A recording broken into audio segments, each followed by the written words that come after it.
So let's draw out some of the implications of this magical, mystical, superstitious belief that there is such a thing as government authority, and where that leads society, inevitably, by its very nature. Once upon a time, there were 100 million people. They had different interests, different beliefs, different occupations, but for the most part, they got along pretty well.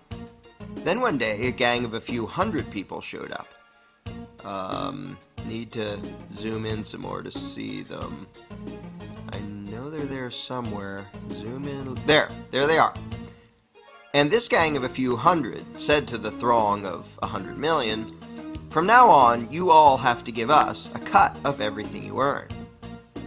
This is an accurate graphical comparison between the number of American taxpayers and the number of U.S. congressmen.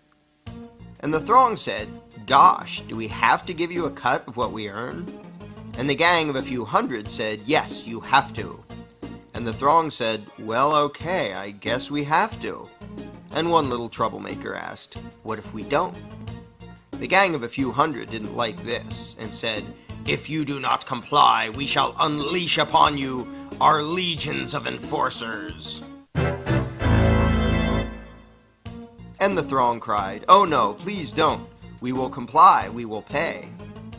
This is an accurate graphical comparison between the number of American taxpayers and the total number of IRS employees. Time went by, and the gang of a few hundred said, "Now we want more of what you earn." And this kept happening over and over again, until eventually some of the throng were paying almost half of what they earned to the gang.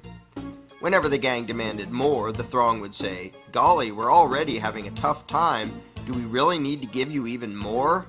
And the gang always said, "Yes, you must, or we shall unleash our legion of enforcers."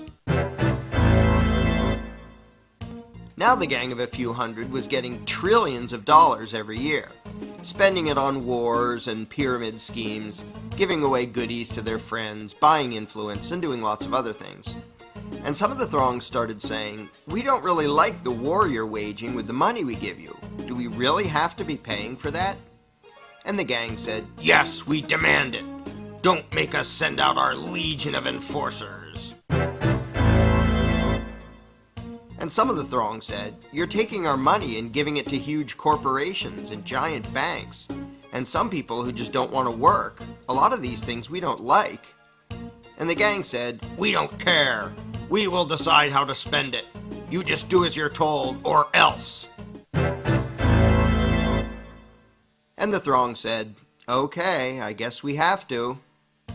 But eventually the throng got so fed up, so angry, that they took a drastic step.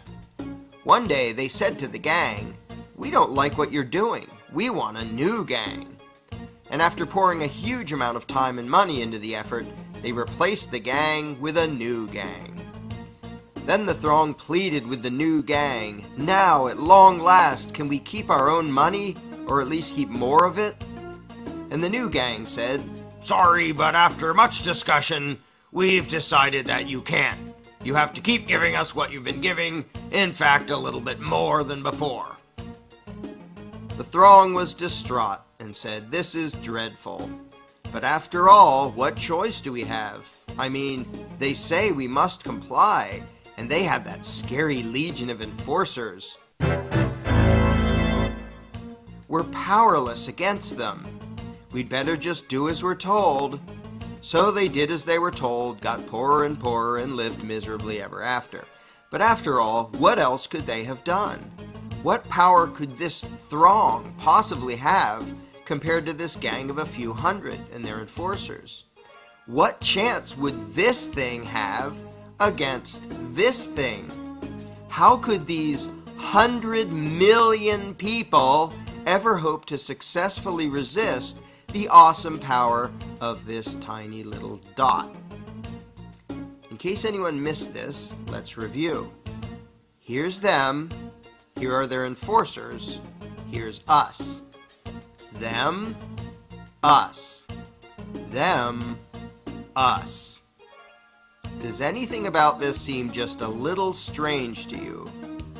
Are you perhaps wondering, why does the throng need the permission of the dot to do anything? Why do these people feel the need to ask this tiny little dot if they can keep more of what they earn? Why would they spend year after year literally begging for lower taxes from this little dot? Is this dot just really darn intimidating? Is it very persuasive in its reasoning? To be blunt, why would this throng give a rodent's backside what this tiny little dot wanted? The fact that this tiny dot has the gall to issue such demands to such a throng is pretty startling in and of itself. But what is far more amazing is that the throng obeys this minuscule little parasitic gang of control freaks. What could possibly explain this? Let's ask the dot. This is how it works. When we, the dot, take your money and spend it on things you don't like, we're representing you. In fact, though you're not allowed to actually keep your own money, you're allowed to decide which little dot will steal half of what you earn.